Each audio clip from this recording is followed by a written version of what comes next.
Hello, this is Hunting Fields with Dr. Peter Colla, narrated by the hooded vigilante, a character in this book. Chapter 8, Angel's Song. In the hunt, when possible, corral the fleeing prey using the gauntlet, an ever-decreasing narrowing of available escape routes, allowing the horrified victim to see the narrowest window of escape, where the final slightest secretions of hopeful flight adrenaline may be secreted. It is at this critical point the expert shot or blow is delivered, not to kill, but to immobilize, with the ultimate maximum hunting result is obtained and then extracted.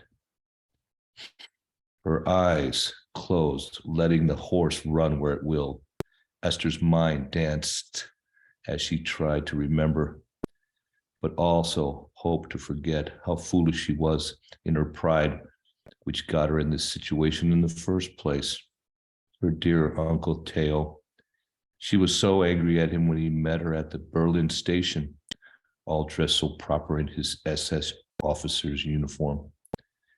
He grabbed her the moment she stepped off the train, pulling her into the train station's clerk office, nearly knocking the door right off the hinges with his booted foot. She knew he was a senator before the war, but had no idea he commanded such power, as everyone in the office hurried to leave without a word or a glance towards him as he takes her, tosses her into a chair, as he then turns and slams the clerk's doors closed behind him. You idiot. You think you could even come near the Fuhrer, let alone speak to him? Not that he would listen to you anyway, the large man says as he glances out the closed door window himself, showing for the first time perhaps in his life a sign of fear that perhaps they both may be watched. He slowly turns to the sitting in shocked, well-dressed young Esther, looking up in anger, yet scared bewilderment. How did you even know I was here? Silence, he says softly, yet with enough forceful authority to know that this was not a discussion. If it wasn't for your mother, who I love more than my brother ever will, I would have let you march right in there and learn very quickly what they do to women who don't know how to keep their mouths shut. But all you would do is suffer everyone related to you, especially when they find out your family's hidden frailty. And trust me, they have ways of finding out. You know your mother's of Jewish blood. Well, they take joy in hunting out your every hidden secret. I don't care what they do to me, she says. Do you even know all those missing children? They hunt them. She says, seeing the shock she knew this revealed in her eyes. I saw it with my own eyes. It's the Royals. I played piano last week for one of their parties. I saw the children being paraded naked before the Baron von Schlechter and his family. All those dirty old men, and worse, the witches. One was even there, they said, was the Prince of Holland. The Fuhrer said himself he was going to purge the people of this scourge of the Royals that have been plaguing the people forever. She looked at him desperately. He needs to know what's still going on. Listen to me, he said softly, kneeling down before her, his face returning to his caring, wise uncle she always knew. Do you really think the Fuhrer is in charge? You're wrong. He too is only a puppet for the Royals. We all are. They are the real ones behind this war. They are the ones pulling his strings and everyone else's, including yours. If you saw something back there in that forest, it was because much of the efforts of your father and myself to help our family sail through this mess is working. He said again, looking back at the door behind him. And plus, if you saw anything, it was because they wanted you to see it. She looked at him with an even more confused look. Both your father and I have worked so hard to hide the Jewish heritage from the Baron. This too seems to be working. Who do you think invited him into the lodge in the first place? Theo climbed up on his feet and pulled up a chair to sit next to her. The royals are a different breed, but they need people to do all aspects of the task they cannot do themselves. When they allowed you to see something, it was because they wanted you to see something. It's all part of their rituals, the mysticism they practice. He gets back up off the chair next to her and looks back out the door. Trust me, there are worse things they would do to you than making you watch. And hunting parties only the start of it. They have victims, they have participants, and they have witnesses. And I only know right now the best thing you can do is let them continue to think maybe you are at least one of those witnesses. I've heard them refer to them as true bloods or pure bloods. They think we are royalty now. Esther was more confused than before. No, you'll never be one of them. They believe they are born into the lineage of Cain, like the royals we see. And they are very careful who they let in and who they don't. He said again, as he reassuringly patted her on the shoulder and took one step back out towards the door window, making sure no one was looking in the door or listening. Waterbluter, true bloods, like the Aryans. If they already think you are pure blood, they will continue to think so. Even if you do something stupid, they will just kill you. Now that you have already been a witness, he looked back at the window and the door again. Hey, they can't hunt you or even enlist you to be a participant since they already had you participate as a witness. They can only choose one. It's part of their rules they have to follow. It may be for that reason, at least now you're safe from these horrors. And trust me, death is much more merciful ending than that. She looks at him and adds with her own warning, one of the girls, Beatrix, the Baron's daughter, at the piano audition, I know is a witch. She asked me softly if I wanted to learn spells. I got so scared, all I could do was act like I wanted to and nodded yes. I thought her mother left the room, but she walked right up and came up to me and offered me a recital immediately. They were testing you, he said, as he looked both ways outside. One makes an offer, the other watches to see your reaction. More rules. Esther remembered the chubby little girl with the pig nose, talking about all the powers the cult she belongs to has. What rules? What makes you so sure she won't just try to get me back into that or use me for some sick ritual like those hunting parties?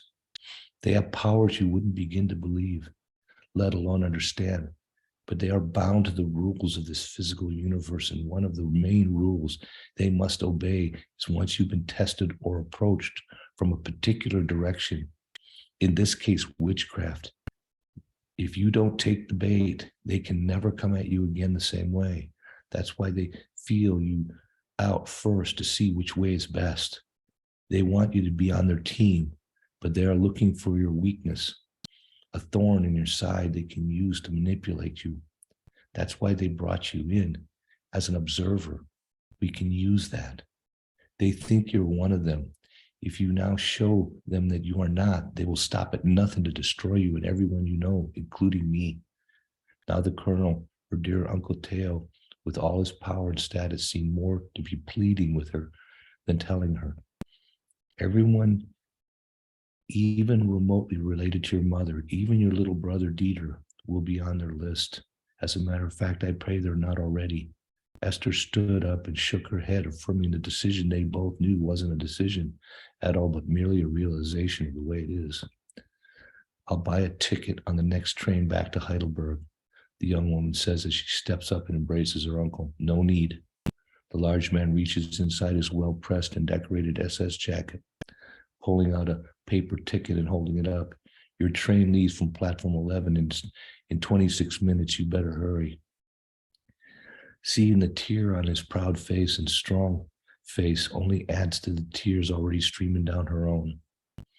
She takes the ticket and then up on her toes to hug him and kiss the large man as she turns to run out the door. briefly looking around to make sure nobody is watching as she hurries for the stairway that leads to the tunnel under the tracks and get to the outbound train platform, number 11. The platform around the clerk's office was unusually quiet except for a little chubby old lady who looked at least 100 years old, watching her quite distinctly as she exited the office and made her way to the stairs. Funny, she has the same pig-faced nose Beatrix has back in Heidelberg, except she looks at least 80 years older. That's all her mind could remember. She has a vague image of getting on the train, maybe even an old woman coming into the berth, sitting across from her, a bright red amulet hanging around her neck. The next thing she knew, she was being pulled out of the cage and running for her life, naked through the forest, being hunted like an animal herself. The horse seems to know what direction to run as it speeds right pretty constantly for at least the last few kilometers. A horn blows to the right, far off, and the horse veers left. A bit further and off to the right, violent screams can be heard, and in the wind, the horse turns suddenly to the left and then charges harder. Finally, he's speeding up ahead even faster as he sees signs that the forest is clearing and a clear sign of a path out of the forest is in reach. Far beyond her were now the banshee-like screams of the hunters and the cries of the children echoes, difficult to even hear between the hoofbeats and panting breath of the struggling horse. And while every fiber of her body tries to tell her to go back, get the sword, try to save at least one of those children, deep down she knew it was fruitless. Not to mention the horse actually seems to be speeding up even more as it heads finally for the open space out of the dark woods. The horse almost bursts from the forest at full speed like a rocket launching out of a fireball.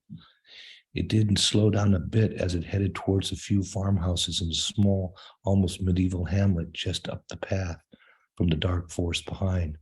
The sun already clearly had set, but the sky only just beginning to turn dark. Signs of the sunset are still seen on the far horizon straight in front of her. And so much light compared to the dark forest, you would think it was morning. Her eyes are still adjusting to the sudden light as she sees an elderly man bent over, hurrying to close the little peepal gate in the middle of his yard, leading into the woods. She screams at the old man, "Help, help, help me, please." As the horse speeds by, he hardly looks up as she passes, only barely making eye contact. No help or even sympathy coming to her as her naked body almost flashes by. He almost seems surprised, yet not, by her escape from the dark wood. Esther, still holding tightly onto the reins, ventures a brave look behind as she passes the older man along the path in a flash. He does manage a nod towards the forest in an almost owl-like fashion. She turns her head as far around without risking falling off the horse to look where the man is gesturing. At that very moment, out of the dark recesses of the blackness, one of the large hooded men, the one whose hood had fallen off his silver hair with the hawk-like eyes beaming at her back, vaults out of the dark on his charging horse. He came screaming out of the woods, his horse running so fast it looked like it was kicking up sparks off the stones of the old forest road, causing her own horse to nearly buck as it kicked it into one gear higher than she thought possible. The horse pressed its ears flat, lowering its head, and started running towards the building so fast Esther had to hold flattened down with her body in order not to be blown off by the sheer strength of the wind passing over her. The horse came rapidly up to the building and with an almost skid on it, forehoofs slid to turn the corner, trying desperately to run between the buildings and again find freedom. To both hers and the horse's wide-eyed surprise, the other hooded rider was coming straight at them, swinging the ball and chain staff above its head. And before Esther could even react, she saw the steel ball heading straight for her face. The whole world seemed to slow down as the ball came closer and closer towards her. She almost willed herself to move faster than humanly possible. She only vaguely remembers one moment before turning her head to avoid direct hit as the horse lifted and lined its own head to take the majority of the hit before deflecting the massive ball as it only glanced the edge of her skull, yet delivered enough force even in slow motion to blast her from the dying horse's back. From the speeding projectile, the horse was killed instantly, yet with the remaining force, she took enough of a hit to knock her right off the horse. As she remembers, in a bright flash, a crashing pain in her head and ear flying through the air and tumbling on the stones and gravel-covered pathway as she drifted to a slow stop. The explosion of the steel ball when it hit her like a flash, a blast of dark power, yet within the crests of the reflection of her own visual reality, she could see light dancing on the waves of the explosion like a white reflected light that crested the large waves crashing on a steamy, stormy shore. Her mind clears as the brightness seems to linger in her eyes, a taste of dirt and sand in her mouth. Her whole body lies in one heap of pain. Her arms and legs seem to be sprawled in many more directions, none of which made sense or allowed her to move. The only treasure she could relate herself as she had at least was alive. Memories appear in her vision between the shadows of darkness, as she could almost see a face in the shadow. An old, menacing, angry, tormented creature was not looking at her, but seemed to be looking back at the wielder of the weapon, like an animal who'd been ordered to do something against its will. Then she remembered even as the dark steel ball inched towards her head, it slows to a mere snail's crawl as the demonic face within the shadows screams its horrible hissing sound, slicing through the air towards her face.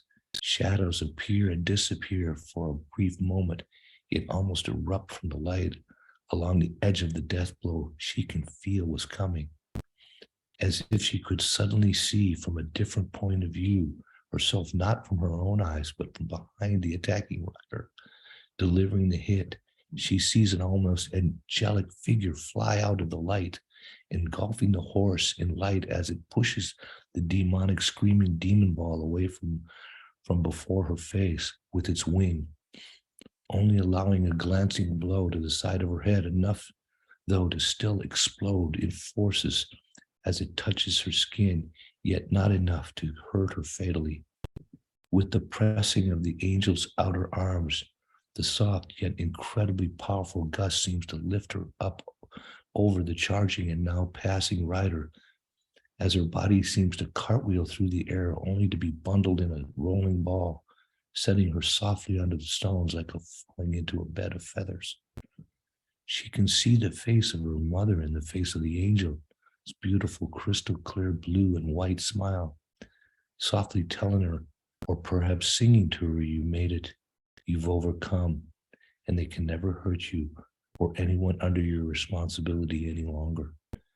She opens her eyes to the world of blurred vision, the angel only starting to fade, with a departing smile and a very young ring and loud ring in her right ear. Her head felt like it exploded. The second rider, the unhooded man, large man, runs up and reins in with his spraying of rocks and gravel. He quickly jumps off the horse, grabbing the girl and gently turning her over to check her. Are you out of your mind? We can't kill her. She got out. The third rider comes up. The now screeching jester jumps from his horse even before it comes to a full stop. Where is she? Give her to me. I'm going to split her in two. But the larger kneeling man reaches back with one hand, grabs the much smaller jester by the chest, literally holding him off of the ground with an extended arm. You cannot touch her. She overcame. You know the rules. Get your hands off me, slave. The jester now turns his full attention now to the standing unhooded man towering above him. As he gets up from his knees to stand his ground, he releases him, dropping the jester to his ass, yet stands between him and the now moaning naked girl like a giant to a child. She killed Brunhilde. A Rothschild royal grand master. From the line of Cain, you saw the body. That's her horse. He says now with a menacing scowl that looks more like demon-like. No more smiles or smirks on his face, just pure hate. You don't know that. What do you think, that little shit-eating Jew boy disarmed her? And somehow, after being almost sliced in two, managed to get behind one of the best hunters this family's ever seen? To stab her through the neck? I don't know what I think. But one thing I know, as the other hooded man, larger man, steps up and stands next to his hooded companion, she is no longer yours to kill. She has overcome. She and her family are untouchable.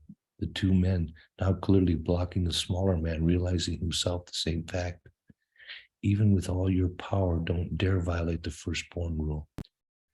What are you going to do with her then, Herr Primo de Morta?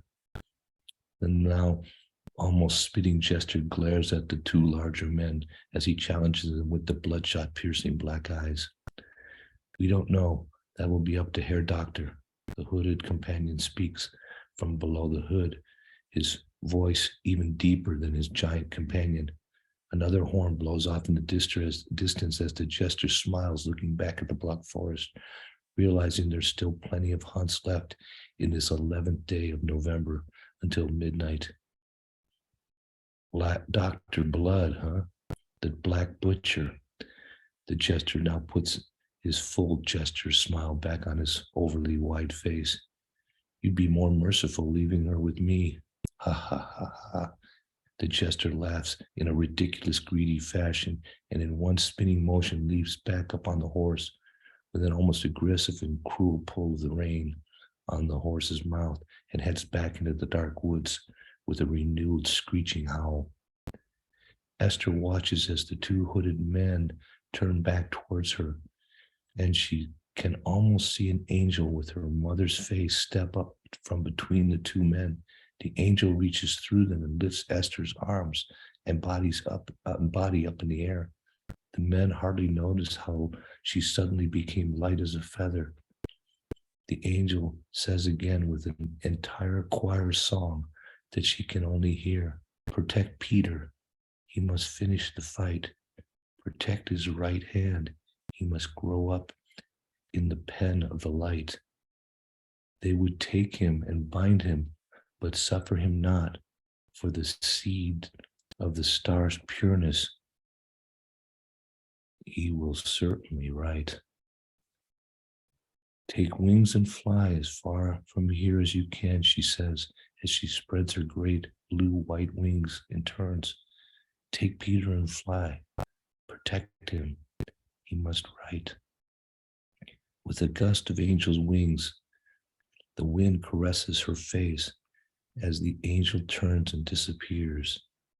The two hooded men stop suddenly, feeling a strange gust of wind that rocks them both. They look at each other and then at the girl again they hold between them. That was chapter 8 of The Haunting Fields. Tomorrow, we will do chapter 9. I will do the first 10 chapters, and then I'll be going after that every other day with a chapter until it's completed. Bless you. This is the Hooded Vigilante. Good night.